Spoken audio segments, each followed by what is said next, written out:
Hello, and welcome to Magic is Real, a podcast focused on exploring the fascinating world of near-death experiences, communication with spirit, and all things metaphysical and spiritual. The mission of this project is to share messages of hope and inspiration with others, and to spread the word that death is only an illusion. Thank you for being here with an open heart and mind. I wish you peace, light, and love always. Welcome, everyone. This is Magic is Real. I'm Shannon Torrance, and this is the podcast where we talk about afterlife, near-death experiences, metaphysical things, spirituality, and more. And today I have with me the lovely Rebecca Austill-Clausten. I will tell you who she is in a minute, but first I just want to say hello to her and welcome her with open arms and an open heart. Shannon, you are marvelous. When you were reading the description of this particular podcast, I'm like, oh yes, every single thing you said is right up my alley. So thank you very much. Mine too. That's why I love meeting people like you. Um, okay, so I want to start by saying that Becky, as she is called informally, is an author, a speaker. She is a Reiki master, right? Mhm. A Reiki master, and teaches others how to communicate with spirit and loved ones. There's so much more she does, but I like to have my guests sort of explain it from their perspective rather than me giving a canned sort of explanation of who they are. So if you would just introduce yourself as in your own way, that would be fantastic, Becky. Well, first of all, Shannon, thank you very much for having me come here. I am absolutely thrilled. I'm an occupational therapist. I'm married 37 years.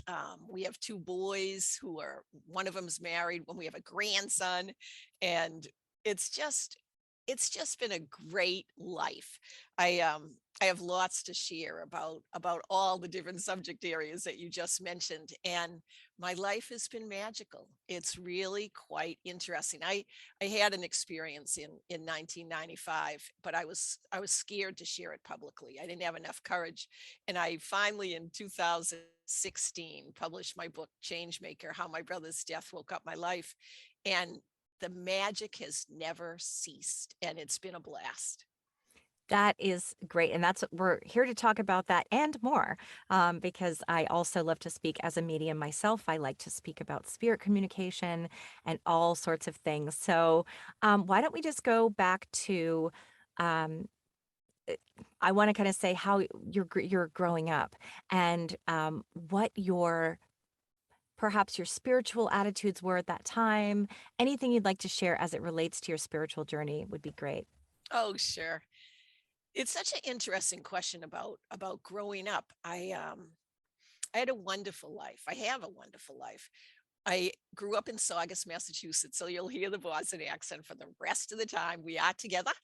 And let's see, my dad has been a minister. He's a low Episcopalian, not high, low Episcopalian minister. So I grew up as a PK, a preacher's kid, but religion never worked for me. I mean, I tried very hard, and I was an organist, church organist, and choir in the choir and all that, but it just didn't fit for me. I was an agnostic, an atheist growing up, and Dad was fine with all of that. I grew up with two sisters and a brother. We're very close, very lovely family, and I never wanted to be bored. And so I was always very, very, very active and involved in all these leadership things and all that jazz. I remember in the ninth grade, I'm a voracious reader. And in the ninth grade, I was reading Carl Jung, and he talked about the collective unconscious. And I thought that was the first time when I'm like, oh, yes, that makes sense. But I didn't know anything about anything. But I remember reading and thinking, yes, collective unconscious, that makes sense. Grew up spending a lot of time outside camping. We camp all the time. And we're having a wonderful time. It's a wonderful life. We're visiting. My husband and I are married.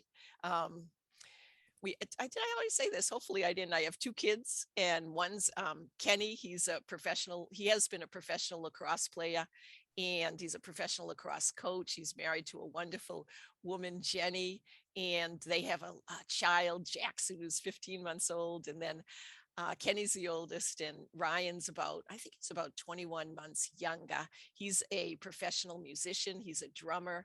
He's in all sorts of bands, and he's managing bands. And the kids are living their dream, which is just miraculous. It's really been great fun. It sure is. As someone that took a long time to find her creative path and kind of struggled with working in offices and all of that, I always embrace someone doing what they love, going for it fearlessly, and just saying, this is who I am and this is what I do, and not being afraid and succeeding at it. So that's wonderful. All right. So now you did write a book, and we're going to talk about what that book is about. And I know that the book is about your relationship with your brother, both here on earth in this body and also his soul on the other side, and the amazing connection that you both had and still have. So you can start wherever it feels fitting for you. Thanks so much.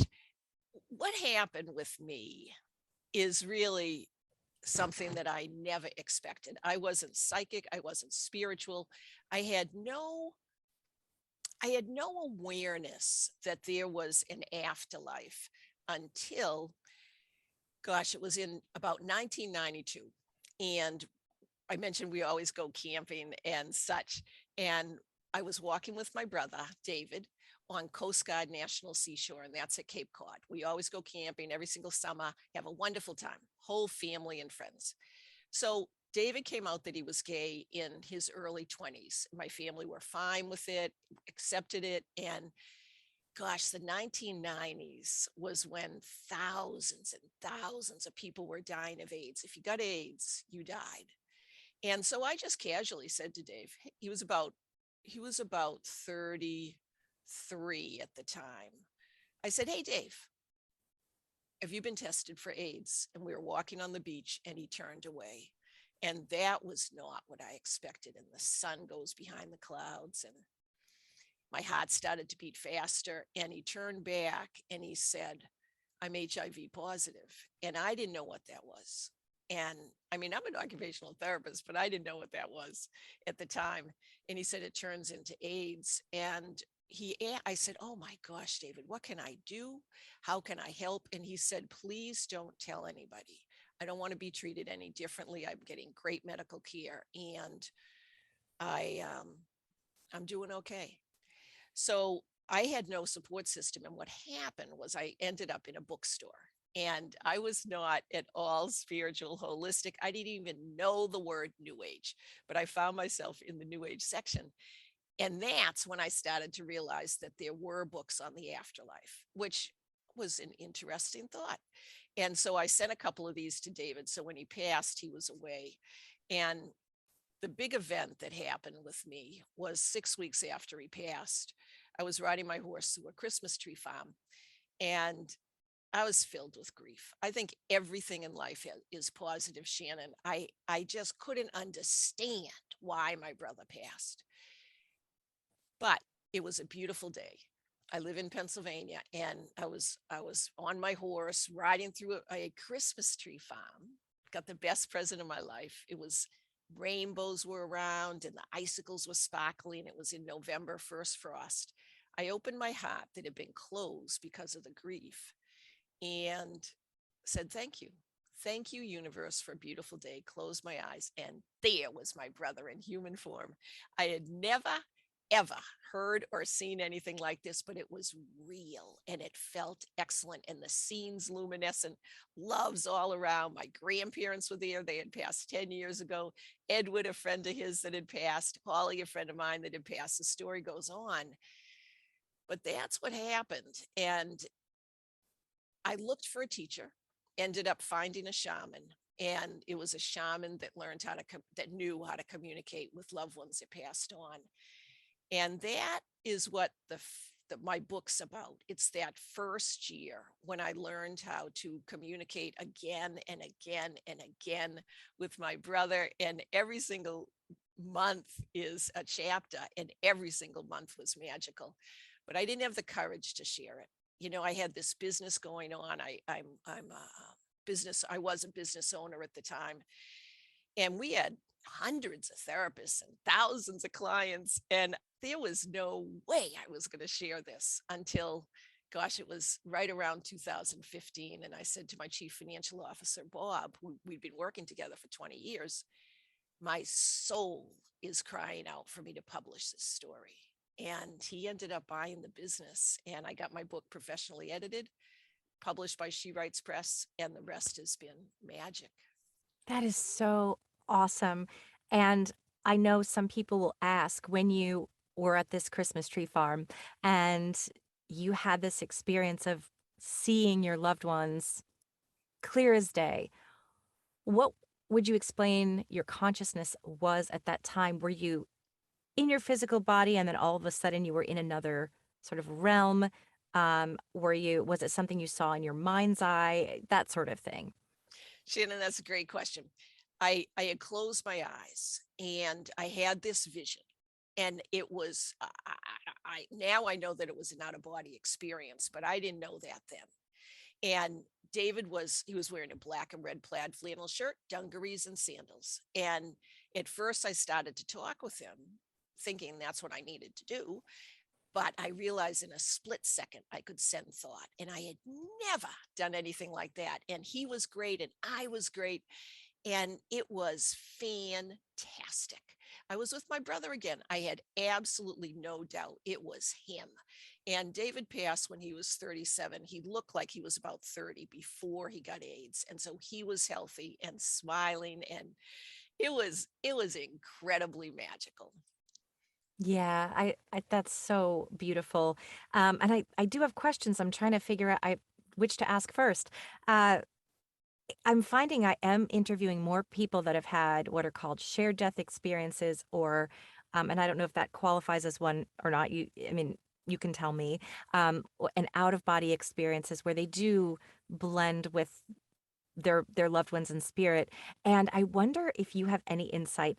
I know that no one knows for sure, but why do you think this happens to some and not for others? You need to be ready. And I had read, by the time David passed, I had read a couple of hundred books and on the afterlife. And every single time, what I would do is I would find an author that seemed normal, because I knew there was a tendency of me to get very involved in whatever subject matter I'm getting involved in. And I knew I was getting a little far out. And so I would look on the back of these books and read about the author.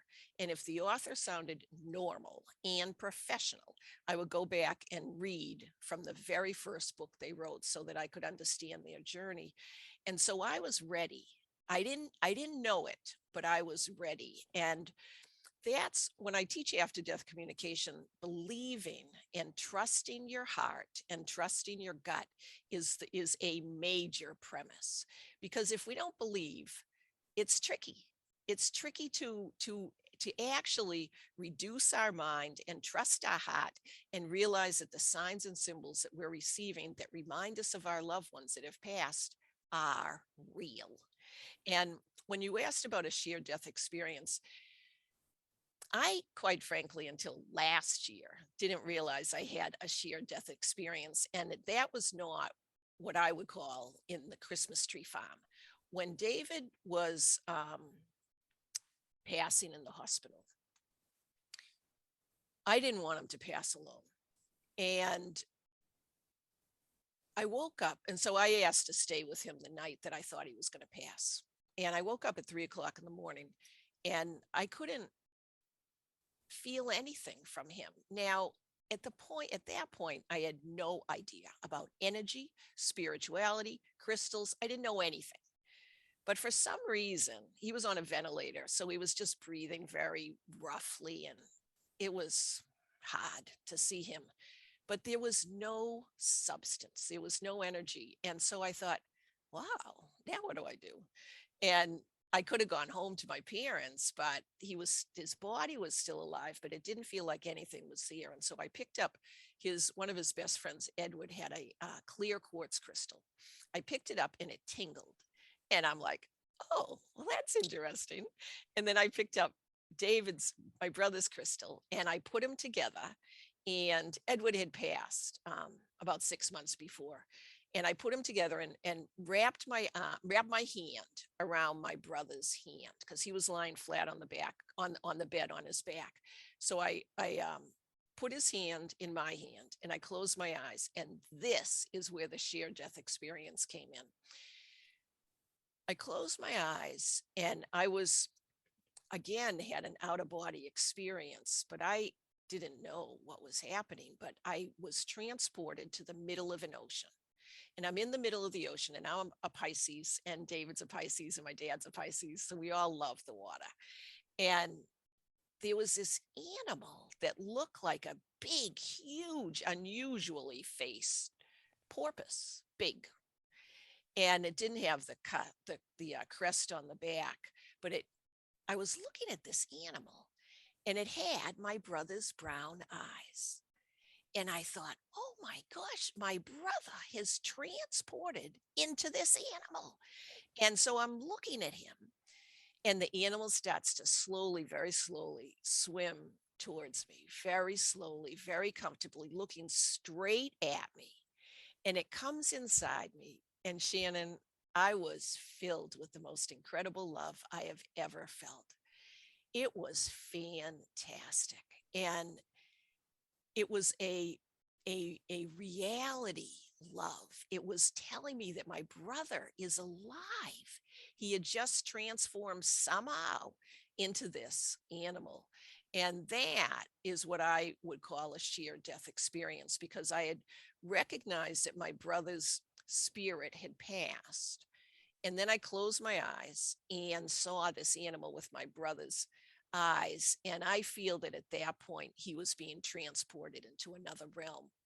And so that for me was the first time that I had any inkling that there was possibly a concept or a fact that my brother was still alive. And my parents came in that morning to the hospital, and thank goodness they didn't tell me I was nuts, because I did share what happened. And my dad, being a minister, he was so validating. He said, Becky, people deal with death in all sorts of ways. And I'm like, okay, that's good.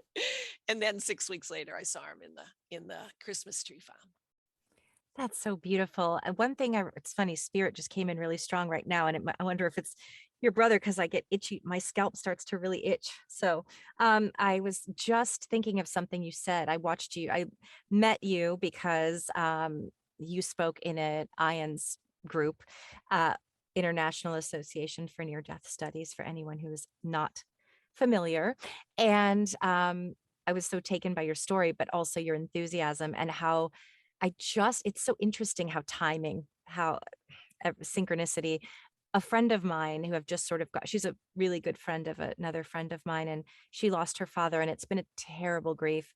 And I've reached out to her just because or she reached out to me, but then I started to talk to her about this stuff, knowing she was in grief. And she said, this is really helping. And then this morning, she said, she left me a message. She said, Shannon, something happened. I can't tell anyone but you because I don't know how to explain this, but I think I had a full conversation with my father in spirit. She said, let Oh, me run it by you. And I said, she's like, she's like, it was like, I said, well, tell me, did it feel like your own voice, but it didn't quite come from you? And did it have a different energy? She said, literally, I was upset about something happening. And he came in and said, honey, I had the same experience and I went through this 6 times and this is how it's going to go. And I love you so much. And it was so detailed. And then he was saying, hey, I have this recliner over here and it's so clean. And she said he had this recliner that was so old and beat up. And he didn't keep things tidy. And then he said something about how when you were little, I gave you the best infant formula and you wouldn't take anything else. And that's because I love you so much. And she said, then this name came to me and I Googled it and it was an infant formula, a mm, word. She had a word I've never heard. And she said, I looked it up and it is this infant formula. She doesn't have children. And she said, but I'm still struggling now. If I only knew it was real. And I said, well, I just heard this woman speak the other day. And what you said, Becky, was if you it's kind of, if you know it's real, it's real. Yes. If you believe it's real, it's real. I said, it's that simple. And I actually explained to her too how, as a medium, I have to follow that too a lot, because I'll say, well, could this be real? But like when I said spirit just came in, do I know that? Yes. How? Because I feel it. It's not, I can't prove it to anyone. I don't need to, but I know the difference. I know the way it feels. I know how I feel. And I know that it's, when I have a thought from spirit, it's just, it comes in like in a different level, which is what you teach and what mediumship teachers teach, is getting familiar with your own energy. That way, when spirit energy comes in, you can, it's subtle, but it's different, but it's so subtle. And it was so beautiful that she had this gift where she was like, I keep thinking, wait, but did that really happen? Because I can't even explain how it felt like a conversation when it was all in my head. I'm like, but I do know. I know exactly. And I said, you just have to listen to Becky. And that I would love to hear your take on your interpretation of what I kind of said, but also anything you'd like to expand, anything you'd like to add to that, rather. Well, first of all, you did a great job, Shannon. I mean, Thanks. it really is so fun to empower people to speak their truth, and Yeah. that's what you did. So I'll say a few things on it, but way to go, Shannon. Like seriously, way to go, and way to go to your friend Yeah. for recognizing that yes, she is and was talking with her dad. It's really it's really amazing, and it's so healing for us to have a continuing relationship with our loved ones. My husband is not as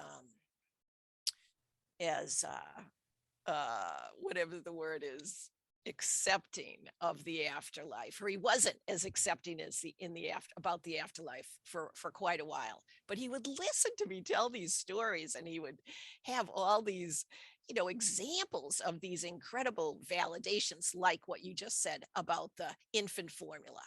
That's what being an evidential medium is being able to um, articulate and identify things that only would be relevant to that person. And it's so exciting when that happens. When my both my parents now are passed, and when my mom passed, she had chronic sciatic pain in her back, and she had it for 13 years. I did not hear from her for a long time, for about 6 months. And then she always did puzzles. And so my husband was working on a puzzle. And all of a sudden, because you were talking about feeling the tingling, the different energy, the different level, all of a sudden I heard my mom in my head say, the piece goes right there. And I'm like, oh, Mom, how are you doing? And she'd been gone for at least 6 months.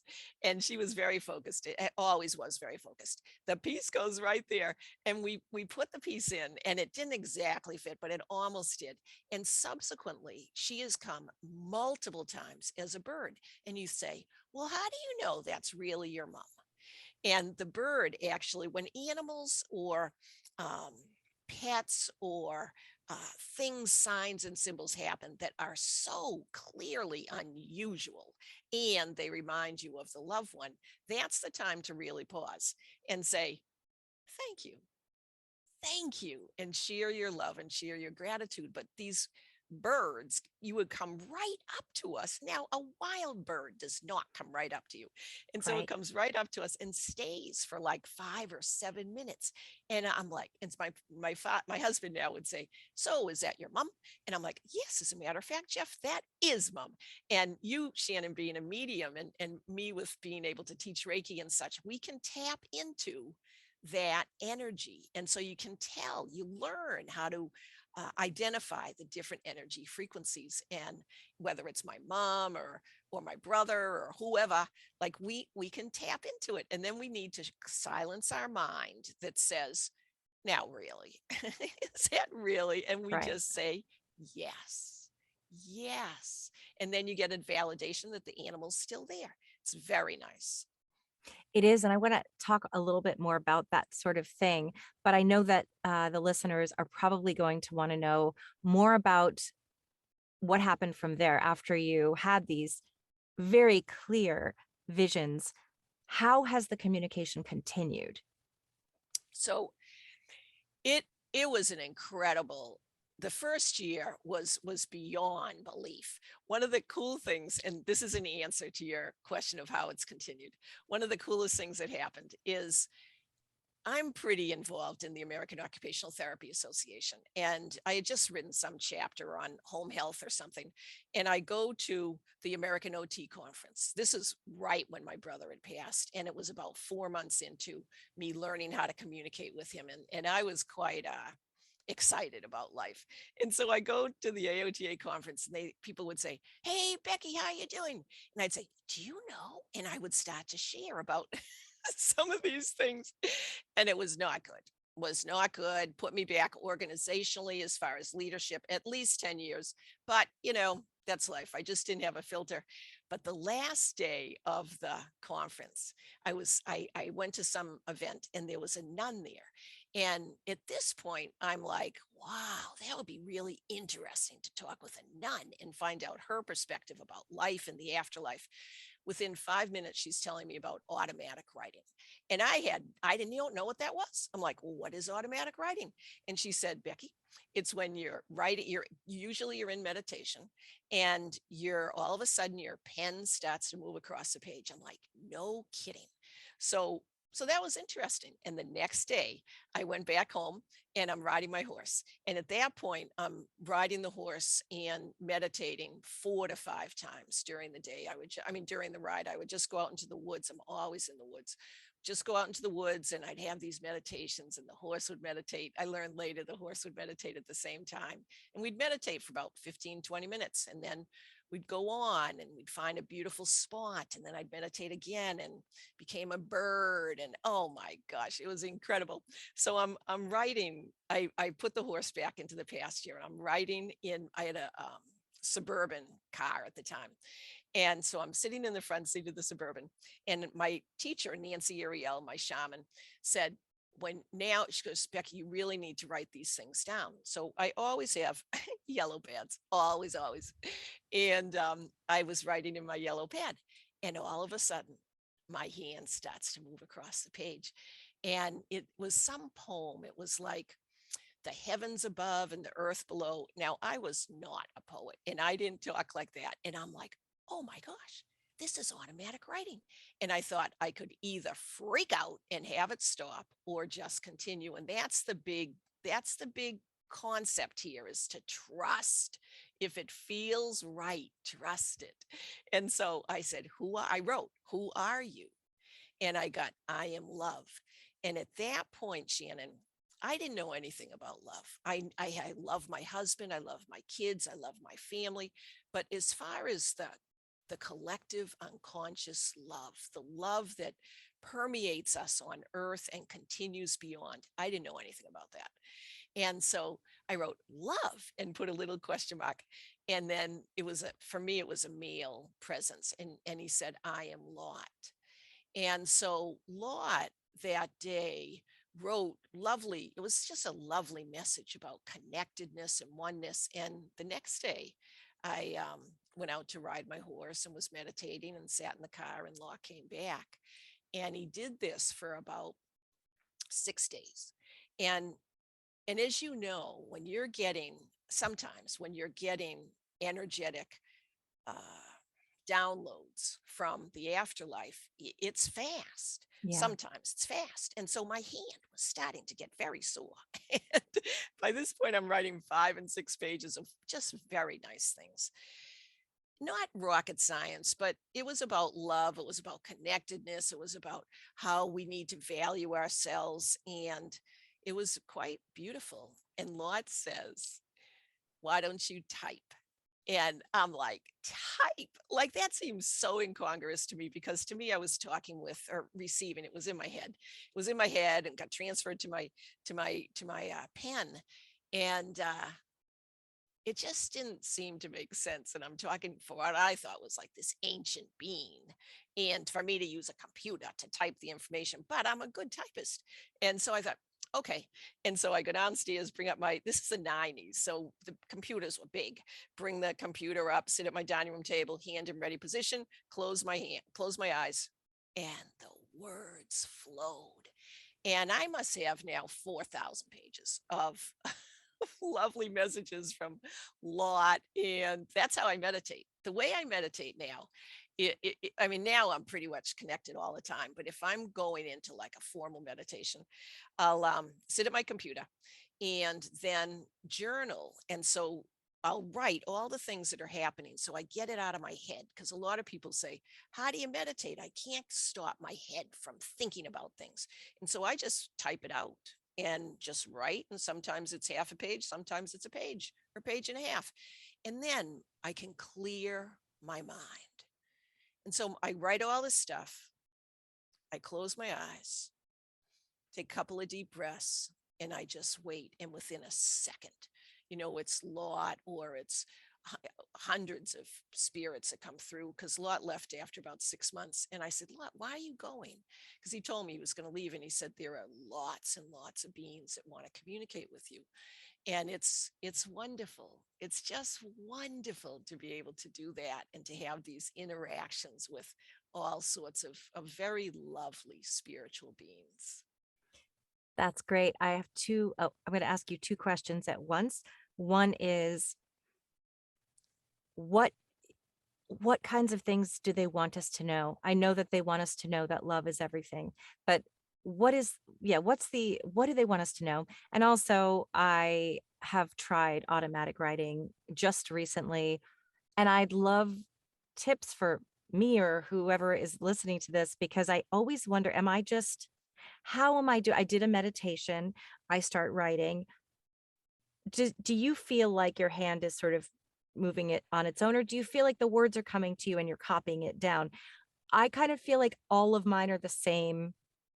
There's it sound it when I'm surprised that at the end it does make sense, but I sometimes wonder if I'm doing like an autocorrect. You know how on your phone you can type in something and it'll come up with the next word and the next word and the next word, because if it's a verb, it'll be followed by. I sometimes wonder, how do I know I'm not just doing that, where it's finding the next word that fits in the sentence, and as opposed to actually channeling. It's really hard to even put into words, Oh, but I no, no, think no. you know You what I you mean. did it great. Yeah, Yeah. that was excellent, Shannon. You're so fun. Um, Again, it comes down to trust. Yeah. And you want to trust yourself. First, in the beginning, when doing automatic writing, I would ask, because the concept is that we all have guides. The concept that goes with that is that we also have free will, and our guides will essentially not make their presence known unless we want it. And Mhm. so if we want their information, ask. And then you could say, what's your name? And most of the time, you'll get a symbol, or you may get a real name, or you'll get a name that is unfamiliar to you. And then just whatever comes into your head first, without judgment, say thank you. And, at some point, write it down so you don't forget. But you don't usually forget things like that. But it's good to write it down. And so ask for clarity and the ability to channel their information, to have automatic writing. So you're asking. So at that point, taking a couple of deep breaths, you've cleared your mind. The journaling helps. So you clear your mind, a couple of deep breaths, and then whatever comes into your mind, whatever, you do not spell check, you do not um, fix it, you just write. You just write. And most of the time, it'll start to happen. Most of the time, it'll start to happen. The trick is to stop your mind from saying, is this real? So you don't want to do that. You're just opening yourself up. Now, before you open yourself up, I always recommend that people surround themselves with a white light, so that the white light is comfortable. You're in the middle of the white light. The white light is, for lack of a better word, protective, and it's also a light that is very similar to what's seen in the afterlife. And so you surround yourself with this beautiful white light that feels good. Just get I always say to people, get yourself ready to surround yourself with this white light. So the white light's above you, underneath your feet, on either side, you're in the middle. And so you're okay. You're going to be okay doing this. And then um, whatever comes into your head, write it or type it. And at some point, and it may take a couple of tries, at some point, you're going to start flowing. And when you flow, that's it. And so end with thank you. Thank you very much. I would very much enjoy doing this with you again. Thank you. And while I usually don't ask questions in the beginning. I just let it flow. And then if it feels right, ask a question. Um, or the other way to do it is to ask a question and then write whatever happens. And so you can do it a couple of different ways. But Shannon, you'll be able to do this. Like, I have no doubt you'll be able to do this. And it is really a blast. Thank you for sharing that. I think people do want to know how they can do this. Yes, and what is it that they typically want to convey? Oh, yeah, sorry. Um, That's me. I asked you two questions at no, once, no, no, so no. I know. It's totally fine. A lot of it is, well, you already mentioned love. I mean, that's what it is, but it's not just all about love. It's about self empowerment. It's about free will. It's about not judging ourselves.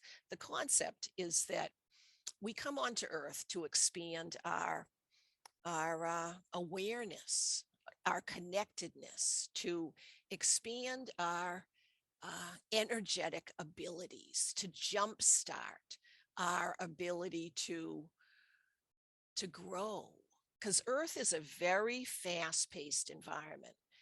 There is no time. And that took me a long time to get used to, because I was billing 5-minute increments. So to go from 5-minute increment billing to no time, I'm like, now wait a minute here. But if life is eternal, which I fully believe, so life's eternal, then the only place we have time is on earth. And so a lot of it is recognizing that this interesting concept. We are perfect the way we are. And that's a Reiki concept also. We're perfect the way we are. And you think, how can I be perfect? What do you mean I'm perfect? You have all these goals and I'd like to do this and I want to change this and all that. But we're perfect the way we are. And so a lot of it is providing us with the recognition that we're where we're supposed to be. We're doing what we need to do, and we're doing fine. And that there are lots of avenues that we can have opened up to us if we want, but we don't have to. We don't have to. We can learn. We can ask them, where should I, where not should. I don't like the word should because it implies judgment. Where could I go next? What could I do? What are your recommendations? And then it'll usually only be like a very short sentence or a couple of words, and it'll cause you to pause and you'll think, oh, that's interesting. And most of the time, 98, 99% of the time, the information resonates. But if for some reason it doesn't resonate, just disregard it. Like, just disregard it, because we are able to choose what's best for us. And so those are some classic messages. Thank you for sharing those. Let's talk about Reiki. One thing I just want to say is that I'm actually taking we have to discuss this because I want to do your weekend um, Oh, far out. class. I don't know what we call it, but yes, I'm doing that. So uh, I want you to share this because when I started, I learned from a woman who's a medium that I just found I was on her newsletter or something, and she explained that she too did not realize that she was a medium until she started to study Reiki, and that as she was practicing, her husband's friend in spirit just began to have a conversation with her, and that's how it all started. So that's actually why I did it in the first place, because I was trying to enhance my I wasn't currently a medium I wasn't at that time. I wanted to learn how to do it. And can you explain what Reiki is and your experience with it and how Sure. it does enhance that ability? It does. It absolutely does. And I've got a good story about that, but I'm going to explain a little bit about Reiki first. Reiki uses the natural energy from the universe in order to help our cells heal. The concept is that we can help our cells heal and we can assist others to heal. But going back to that concept of we're perfect the way we are, it's not us as the Reiki practitioner that provides the healing magic. We are a empty bamboo rod that asks for permission first from the client. Is it all right if I provide you with Reiki or friend or family or animal or plant? Ask, is it all right if I provide you with a way to access your own energy? And most likely people are going to say yes. And so then we go in, we just close. I usually like to close my eyes, but I always say, if I say anything that doesn't resonate, do whatever you want. If you don't want to close your eyes, totally fine. And so, anyway, for me, I'll close my eyes, take a couple of deep breaths, calm myself, and ask for healing energy to come through me so that I can beam it to the client. We beam it online and on in person. Either it's a very, very, very light touch, like very, very light touch, or above. So you don't have to touch the person. Some people are sensitive to touch, doesn't matter. I mean, it matters that they're sensitive to touch, but you don't have to touch them because you can feel energy. And so Reiki teaches you to feel energy that's different from yourself or from others. And so the the woman that is a shaman that was teaching me also used Reiki. Now, being an occupational therapist, I knew I was getting out there, like I knew it, but there was a holistic conference done by a friend of mine, Dr. Michael Peasy, who's already in who was also an occupational therapist, and Anne Marie McClintock, who was the person that was teaching Reiki at this holistic conference. And for me, the fact that they were OTs gave me the validation to learn Reiki. And so I did. And I have to say, I questioned it for the first couple of years. Like I couldn't understand how something so profound could be learned in one day. But I felt better and I used to have headaches all the time. My headaches stopped. I was more calm and it was really quite something. So after 10 years, I decided to become a Reiki master. And when you do that, you have the ability to teach other people Reiki. And so I do teach Reiki to medical professionals. I do not concentrate on the fact that it enhances after death communication because I just don't do that. I talk about the fact that it helps us self heal, which makes us better practitioners, and that you can, as nurses, social work, psychology, occupational therapists, physical therapists, it's appropriate and integrative health to provide Reiki during a treatment session. And so it's a quick session because usually we're spending about 30 minutes with a client and you can't do it the whole session. So I teach Reiki that can be felt within 5 to 7 minutes and it works. And so online, I've taught at tons of medical universities across the country. But when COVID hit I transitioned to online and I was somewhat skeptical, I have to say, but it works. And what I use is breakout rooms, Zoom breakout rooms. And so there's a one-to-one partnership where you're with only one other person in a breakout room and you're giving Reiki to that person and then you talk about it. And then they give Reiki to you and then you talk about it. And then we come back in a big group and we talk about it. And we do that 3 different times with 3 different partners. And and you get to feel the difference in energy. And often that's when loved ones may come through. And so that's sort of like a byproduct when I'm teaching it, particularly to medical professionals, but it absolutely enhances it. And I'm just going to share a little bit of a story. The first university program I taught it at was Duquesne University, and I did get their permission to share this. In one weekend, there were 70 people mostly occupational therapy students and practitioners, 70 people that learned Reiki. 20% had after death communications, and most had never even heard the word Reiki. 15 people had That's a after death lot. communication. I mean, I'm like, whoa, because usually it's 2 to 3 for me, and I do group sessions, but 15, I'm like, oh yeah, this works. And so it's been really, really fun to share how what Reiki does is it raises our energetic vibrational ability.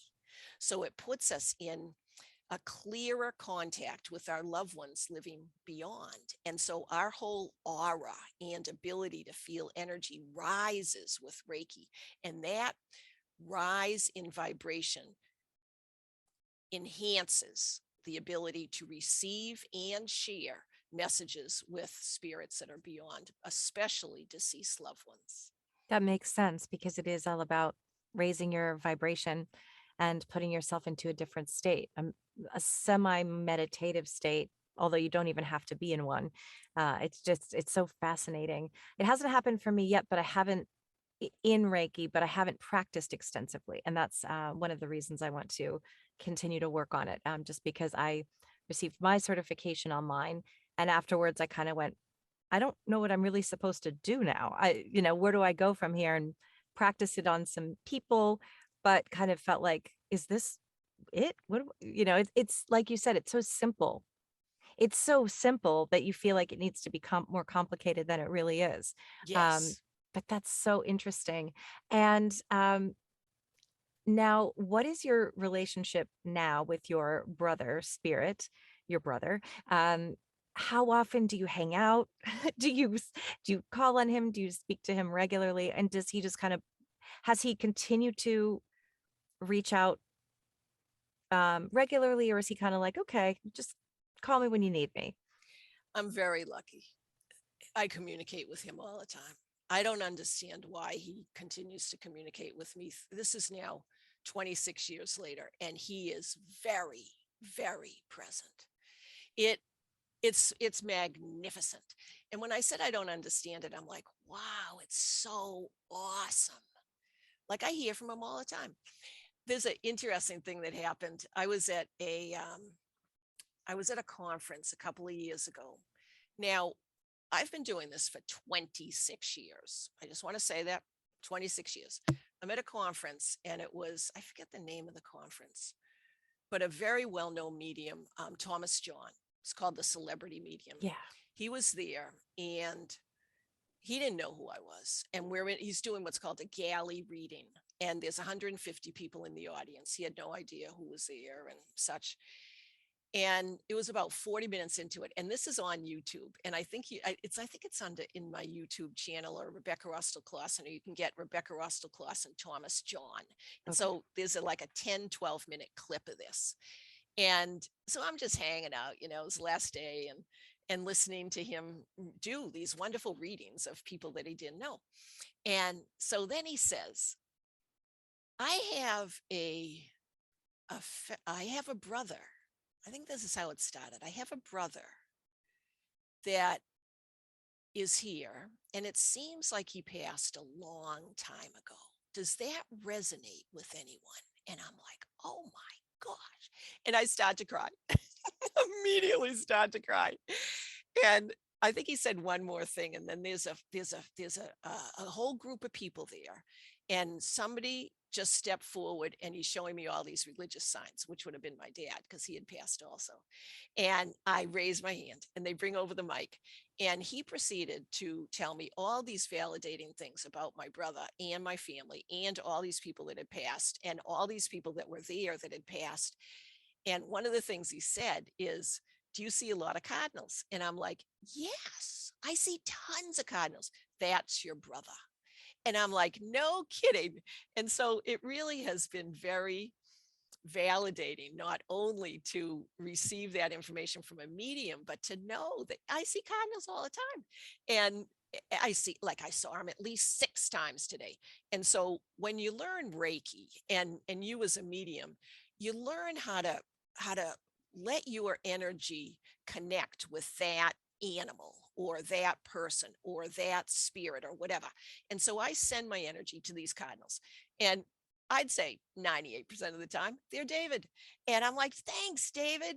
Thank you. And sometimes they're not. And that's fine. Like it's totally fine. And it's really quite something. My husband and I were in Mount Shasta, and Mount Shasta is like a totally cool place. And we were at some lake that you had to drive your car up like 2 miles. And so we did that. And then we were coming down, and there was a raven. Now, David, there's all sorts of stories with ravens with myself and David. But anyway, this raven was in front of the car, and it was no more than 8 feet in front of the car, and it started going down the hill with us, and every like 15 seconds it would turn around and look at us. And so I immediately tapped into it. It was David. And so we would drive another quarter mile, he'd turn around and look at us, and I'm like, whoa, David, this is totally awesome. And then we go around a curve, and it goes away. I'm like, oh, but then it came back. And so this went on for 2 miles, and my husband's right there, and it was magical. We get to the bottom of the 2 mile hill, and he turns around one more time and then leaves. And it things like that are just almost impossible to make up, because there's not a raven that is going to fly 8 feet in front of the car, turn around every quarter mile and look at us. I mean, that to me is Yeah. so clear that that's my brother. It's really, really, really fun. Yeah, that is so much fun. I always tell people, so many people have said to me, "Why am I not seeing any signs?" And I said, I guarantee that you're seeing signs. You just don't realize that they're signs. You write it off as, oh, there goes a butterfly, or you don't notice the bird sitting there that's staring at you, or the subtle things, or those little voices in your mind that, even as my friend said, just, how do I know that that was real? I said, because she said, it happened so fast. It was just all coming in so fast. And I said, that's what it is. It's almost so easy that you can't believe it's real. And in my case, even just the fact that spirit communicates with, I mean, with a lot of people, me specifically, in like, it's like a game of charades where they show me one thing and then the second part of the word. Like, they'll show me, okay, this is one time I was trying to get the person's name. And I kept saying, I asked for the name and I just said, did you ever go to the zoo? Because I'm showing me a giraffe. And then she said, no. And I went, all right, giraffe. And I said, I think he's trying to tell me his name. She goes, his name was Gerard. And I went, Oh my there it is. gosh. Like, I got chills just because I'm like, that is such a funny way to show it. But you wouldn't notice that. And in fact, here's something I just want to share for everyone's benefit, because I think they don't realize that this is how it comes in. I had been doing a practice reading with someone in my class. I started to bring through her father, but I was new kind of still, and I wasn't quite adept. And I was like, I don't know. I feel like I have your father, but I'm not sure. And kind of gave up. I was like, well, I don't know. I don't think I'm getting the stuff. And she had mentioned that her father's name was Stanley. But I said, yeah, I'm kind of feeling like blank. After I hang up with her, I go in the kitchen. I'm making I think it was the next morning, making breakfast. All of a sudden, I see a tortoise in my mind. It comes in so fast that I'm like, that isn't me. And I thought, why did I see a tortoise? Like, ask yourself these questions, why did I just see a tortoise out of nowhere? It was very clear. And I thought, tortoise, what about tortoises? Well, a friend of mine in LA has a tortoise named Stanley. Uh-oh. Stanley. And I was like, it's her dad. So I instant messaged her. I said, I think your dad's with me. And I started to get chills. I said, suddenly it all came pouring out. I said, he's showing me a snowplow. She said he was a snowplow driver. Oh. And I said, he's showing me dirty fingernails, like he worked on cars. Yep. And she said, no one's ever given me a reading uh, with him coming through at all, much less that. Or she said, it was the most accurate that I'd ever received. It was because I wasn't thinking about it. I was doing something else. My mind was elsewhere. And he kind of tapped me on the shoulder and was like, hey, let's try again. And I got it. I had his personality. I could feel him. And I think that sometimes you just dismiss those things as, I'm just, you don't even notice that you're seeing a tortoise. You don't even notice it. You're just cooking your eggs. So it is about noticing and believing, as you said, because It is. you could see it and not believe it and say, "Hmm, that's not anything," but it is. And it turns out to Shannon, be true. that is magnificent. You go, girl. That is absolutely great. It's really, really a wonderful feeling to be able to communicate and believe it and trust it and have that relationship continue. And look at you helped your friend and you got him. I mean, there's clearly no question about it. You got Stanley. Like, way to go. Yeah, and that's what it is. It's dive deeper. Even in mediumship, we see something and we don't just say, "Okay, there's a tire for a car." Does that mean anything? I mean, we can do that and sometimes it will resonate, but then I go, "What about the tire?" And I'll also share that I was doing a reading where again, these were all when I was new and learning, and I just said he showed me a garage, a carport, okay? I don't know what that is. Okay, so I ask him, show me more. Now I'm seeing a car. I said, okay, I see a white car. She's like, that doesn't mean anything to me. I'm like, okay, give me more. And so it's almost like I zoom in and I zoom into the car, and suddenly my attention is drawn to the license plate. Mm. And I say, oh, it was actually, yeah, the sitter was actually a man now that I think of it. And I said, he's showing me the license plate of the car. And I don't know what it says, but it's something funny about the license plate. He said his name was a nickname based on his license plate because he had bought a used car and it had a funny license plate word on it that he didn't choose, and everyone made fun of him and that became his nickname. So it's kind of like la- layer upon layer. And so I love to explore that just because I think it's so interesting how people say I don't receive any communication, but you do. You just Mm. have to know how to interpret it, and that's why people like you teach it. And that's why people like me learn it. And I call myself a spirit translator because Mm. it's not that I have something you don't, it's just that I am trained to recognize how to interpret it. And you are too. And people like you teach that to other people, which is really exciting. And such a, It's so fun. I have yeah, that when you were talking about your experiences, I have a wonderful story if it's okay to please. I was going to say, share. please share one of yours. So, well, it's not about me. This is a friend of mine, and her name's Sherry, and she took some of my Reiki classes, and I don't think I was teaching after death at the time, but anyway, she's very connected. So her brother passed. It was very sad, very sad. Her brother passed, and it was really tough that he passed. He passed a suicide, and Sherry and her mom were going to to get him, and he was in his home, and they it took a while for them to go and get him and all of that. It was a couple of days later.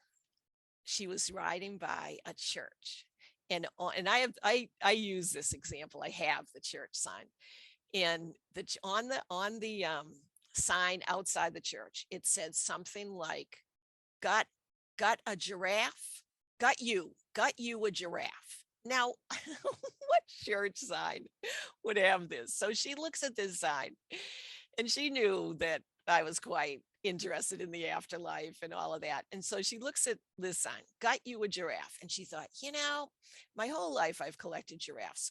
Maybe there might be some connection between this sign and my brother's passage. So she drives to his place and lifts up the garage door, and there were 21 giraffes there. And he had left her before he had passed. He had left her 21 giraffes. And, you just hear things like that and experience things. And it's like, thank you. Yeah. Thank you so much for sharing your love and sibling relationship. It's just to me, that's like an awesome story. It is. I love that.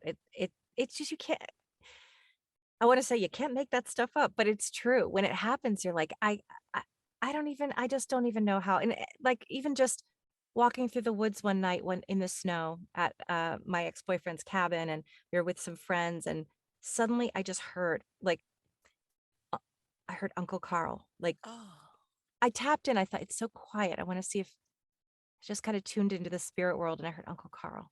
And so I said, I don't know how to bring this up. So I talked to the friend's girlfriend. I said, I don't know if Dave believes in this or not, but I just keep hearing this. Carl, do you know someone? She said, yes, he has an uncle, Carl. And I was like, well, why is he here? And she said, and then he said, yes, that was my uncle.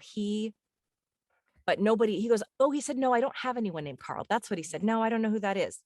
Then the next day, he's like, well, I mean, he was my uncle, but he wasn't really part of the family because we kicked him out of the family or whatever, because he um, stole our inheritance or something. It was, now I'm messing up the details, but there was something that I was like, he's coming through. Like there's something, he keeps coming. And I kept hearing Uncle Carl, like he wants to say something. And then when he was saying, no, I don't know who that is. Well, I mean, I don't have an uncle named Carl. And then it turns out I do have an uncle named Carl, but he's no longer my uncle because he did something bad to the family. I was like, see, that's the kind of thing. He's coming to acknowledge that. But someone would say, well, I don't have an uncle. He's, because they don't realize that once your uncle, always your uncle. Doesn't matter. Doesn't matter if you've disowned the person. That person is there to make amends most of the time, or for whatever else. But that's the kind of thing I say pay attention to. What do you say for people that, well, I know that grief is going to be grief and that there's no way to get around that. But to someone who is in such deep grief, how can they actively connect with their loved ones in spirit? It's a good question. And when I teach after death communication, I do a whole section on how to help heal from grief because like even with me with when I was my heart was so closed, I couldn't feel anything except for the grief, and there needs to be some way to release that grief, and nature is extremely healing. It's a helpful idea to go outside.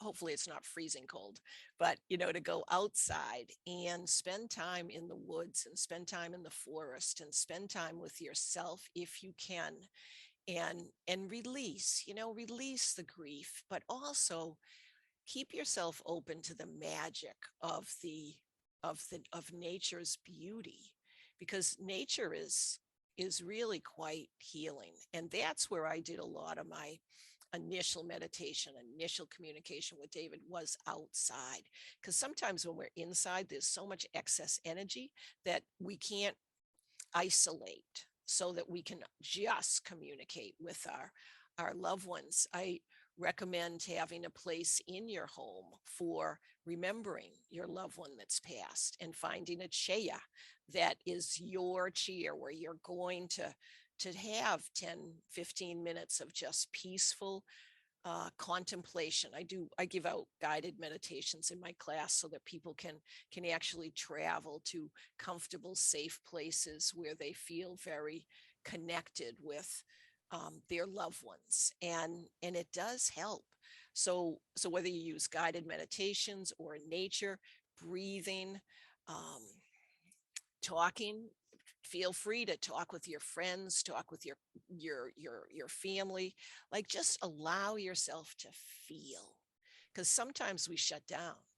And what you talk to a therapist, allow yourself to feel, and then ask ask. And I encourage people to ask at night when you're going to sleep. And again, if you want, surround yourself with white light, beautiful, comfortable, pleasant white light. And when before you go to sleep, in a very peaceful manner, say, David or Stephen or whoever, Ginny, whoever it is that you want to communicate with, I love you very much. I would love to hear from you. And 80% of after death communication occurs in dreams. And people will say, like they ask me all the time, I've never heard from anybody. And I don't think there's ever, I've been like on the circuit for like 6-7 years. I don't think there's one person when I said, you haven't heard from your person? Nope, never did. Well, did you ever have a dream? Oh yeah. Well, I had a couple of dreams. I'm like, well, that's it.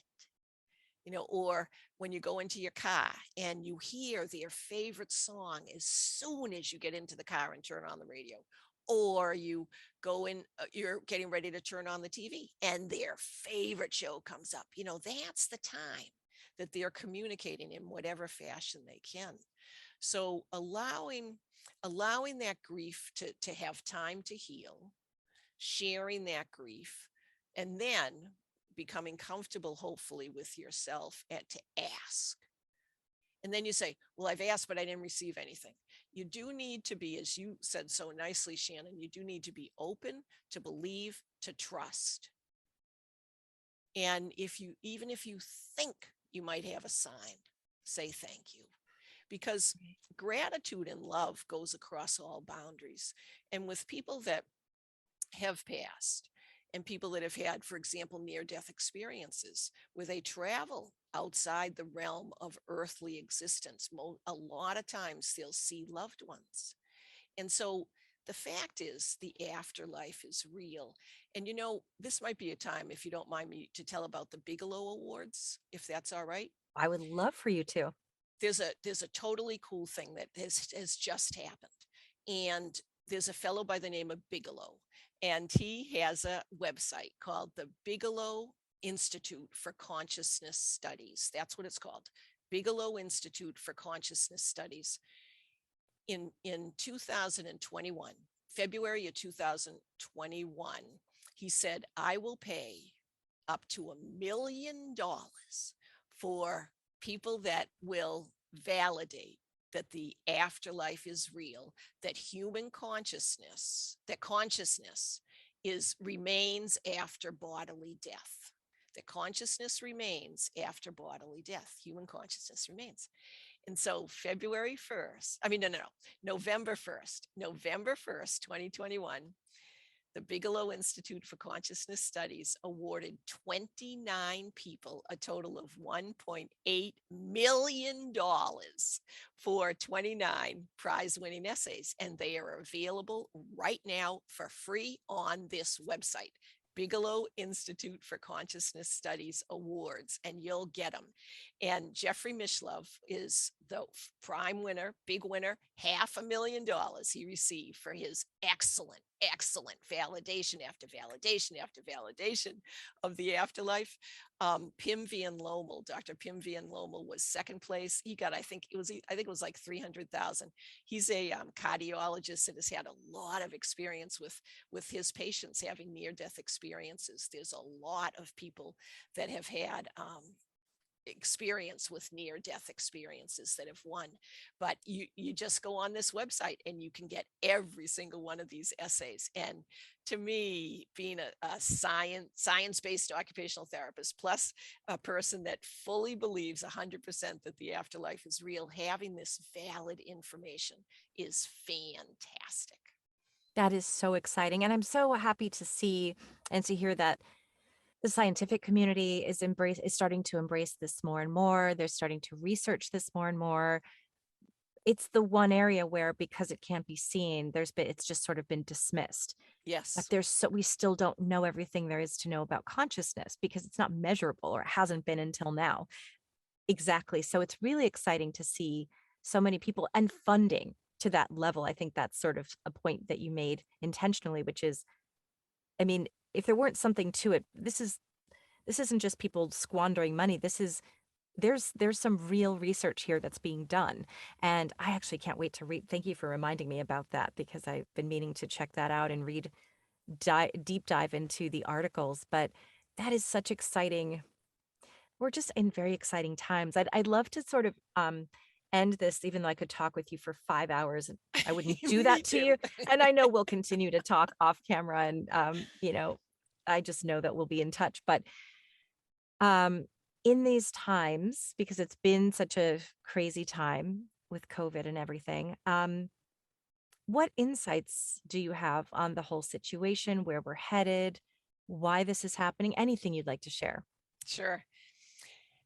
I'm going to tell you a little story. When COVID first happened, we were like 6 weeks into it. It was like April of 2020. And I got a call from the president of the Pennsylvania Occupational Therapy Association. And she said, hey, Beck, we just had a board meeting and we want to ask you to talk about the positive effects of COVID. And I'm like, you what? I had no idea that there could be anything positive about what's going on with COVID.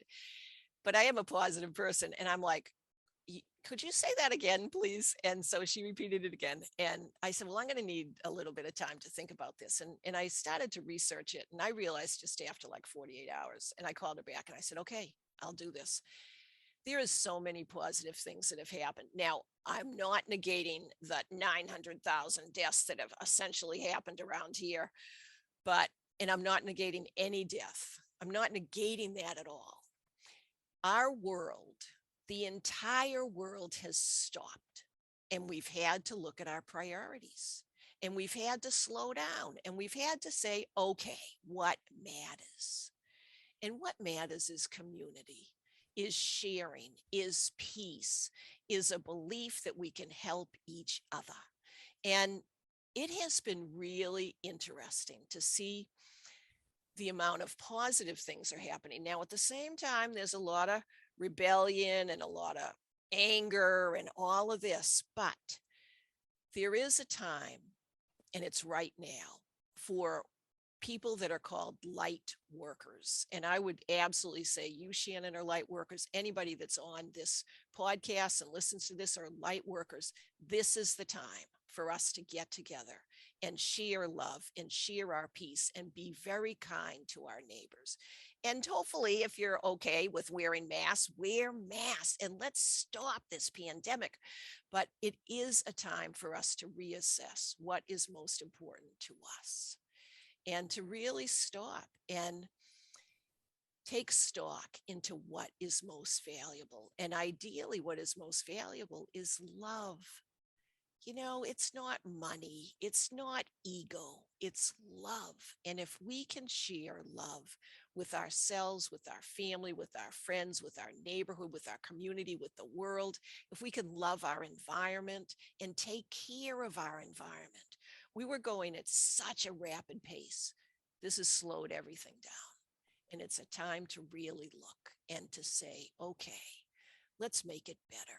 Let's make it better. We have an opportunity. We have a good opportunity to take stock and to share love and to be good to ourselves and to the environment and to the world. And if we could work together, it will work. That was beautiful, and I agree wholeheartedly. It's actually been, again, not negating people's suffering at all. It has been very traumatic for a lot of people, but it's also been so transformative. Yes. Culturally, for me individually, I don't think I've ever had such growth and change in who I am and what I'm all about and what I sink myself into as I have during this time. And I'm so grateful for that. And just this kind of, even though we're Zooming, the ability to connect with people all over the world, even if we're not in the same town, the same city, we've always been able to. But I don't think we really necessarily took advantage of it because Zoom felt like, work stuff, or maybe a birthday or something. But now it's just become, we just have this desire to connect more. And I'm just seeing such beautiful connections happening. So I do agree with that. And it just feels like that's kind of what it's all about. And so I would like to give you an opportunity to, excuse me, I'm very itchy because I keep feeling like tingles everywhere. And so I'm just scratching like You're a monkey. connected, I very know, connected. I'm just, yeah, scratching like I have fleas. So anything you would like to share that I haven't asked you, but also I would like you to share what you have coming up, what services you offer. I will put your information below, but anything you'd like to share about where people can find you, what services you offer, what exciting things are coming up, or just generally anything that you wanted to share. Oh, Shannon, thanks. Actually, you caught me at a wonderful time because actually this Saturday, so it's February 12th, 2022, from 1 to 2:30 in the afternoon Eastern time is a free webinar, and it's called Reiki Works. Discover your natural healing ability and how Reiki enhances afterlife communication. And so that's this Saturday. And so I've got this free webinar that's happening called Reiki Works. And the way you get it is you put my name, Rebecca. I realize it's quite the name. Rebecca Austill-Clausten, Rebecca Austill, CLAUSEN.com/Reiki hyphen works. That's how you get it. And you register. If you can come, that'd be great. If you can't come, everybody that registers gets a You can get a recording. replay. Yep. So I'm going And to be out. I'm going to be out of town that day. Otherwise, I would be there live to support you in the energy. you're so fun. Thanks. So yes, just register and then you'll get it. And so that's happening. During Reiki Works, I introduce my upcoming 1-day certificate provided Reiki courses. And those are coming up Reiki Level 1 on March 5th, 2022. And it's in the after, it goes from 12 to 7, which I realize is a long time, but half of it is learning the philosophy, learning self-healing. The second half is all experiential. That's where you're practicing with yourself, with 3 different partners, using Zoom, breakout rooms. And so it goes really well. And we've got lots of breaks included. So anyway, Reiki Level 1 is on March 5th. It's a Saturday. All this is on the weekend. And so it's a Saturday, March 5th. And it's called Reiki Immersion online, Reiki Immersion, IMMERSION. And so that Reiki Level 1 is where people get their Reiki energy activated, and it's a nice little ceremony, and you have your Reiki energy activated, and you immediately then go into self-healing because you've already learned how to do that, and then heal others. And that's the whole second half of the program. So at the end of the day, you know how to heal yourself and help others heal and feel energetic differences. The very next day is Sunday, March 6th, 2022. And we're having Reiki Level 2. And Reiki Level 2 is where you learn why and how it works. And it is helpful for our mind to understand how this works. This is my most recommended way to learn Reiki. After Reiki Level 1, you can do it. If that's all you can do, fine, that you'll be able to do Reiki. But Reiki Level 2 combined with Reiki Level 1, you've got it. Like then you learn it. And so Reiki Level 2, you learn long distance healing, you learn supplemental modalities. We have a fun exercise with crystals and how you use crystal energy. And there's 3 additional experiential one-to-one partnerships where you receive and share Reiki that occur. So after that one weekend, you felt and received and discussed Reiki energy with 6 different people. Reiki Master is offered the next Saturday. It's March 12th.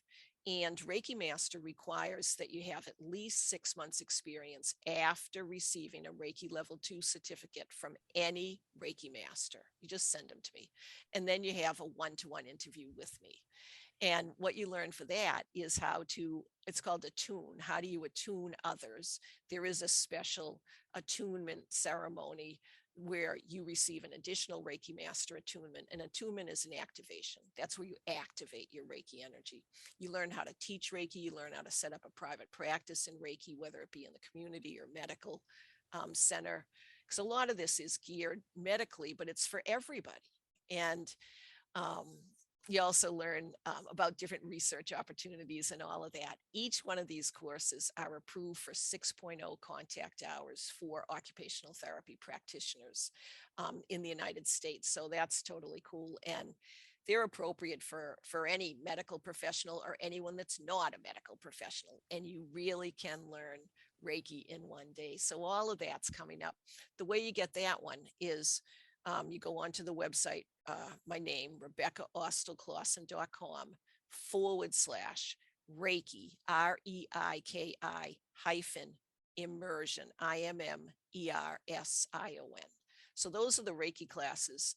My book's called Changemaker, How My Brother's Death Woke Up My Life. And so that's fun. You can get all over the place, Amazon, all that. It won some awards, which is amazing and fun. And then this fall, I've got an after death communication workshop that's going to be in one weekend. And I've been doing 7-week after death communication courses, which have worked excellently. And now I'm going to have a couple more guest speakers. We're going to do it in one weekend. And I want to have it available for more people on the weekend. So that's going to be November 5th and 6th. And so that's happening. And there's one more thing that's happening. I'm teaching Reiki at the American Occupational Therapy Annual Conference in San Antonio. That's at the end of March. On April 3rd, um, is Portal to Ascension. And Portal to Ascension is doing a really interesting 1 day, it's free, 1 day free conference. And it's called, wrote it down, the science, psychology, and evidence of after death communication and near death experiences. And there's a lot of guest speakers. And that's again on April 3rd, and it's Portal to Ascension. And what I'm talking about is how Reiki validates afterlife and enhances after death communication. And it's going to be a fun day. So those are the main events that I have coming up. But I have to say, Shannon, talking with you is a highlight, and you're just such a great interviewer, and you have such a wonderful magic to you. I thank you so much for inviting me. Oh my gosh, you are likewise. That is why I was so drawn to you right away for the same reason. I just love your positivity and you just exude this lightness and magic, really. So I thank you for sharing it and for being just such a warm, fuzzy person, which is, your girl after my own heart. I think, we're kind of the same type of We are. positive, loving, mushy, touchy feely, and I love it. So you are doing such a service to the world by sharing that light, even apart from your teachings. But everything you just said sounds so much fun to me. And I look forward to working with you on some of this stuff and attending more conferences with you. And I know that I'm sure that there are going to be people listening that are going to go to your website and sign up too. And I hope we'll see you all there. So thank you again. Bless you. I can't wait to be in touch with you and talk more. And I just really appreciate your time and energy. You're wonderful. And my website's just my name. So RebeccaAustill-Clausten.com, or email Becky at RebeccaAustill-Clausten.com. Shannon, thank you for a magical, magical time. You are great. Thank you very much. And thank you, people, for listening and for having an open heart and for sharing love, because that's it. That's it right there, sharing love. Thank you, Shannon. You're absolutely fantastic. Amen. You are too. Sending big hug. Big hugs, big hugs.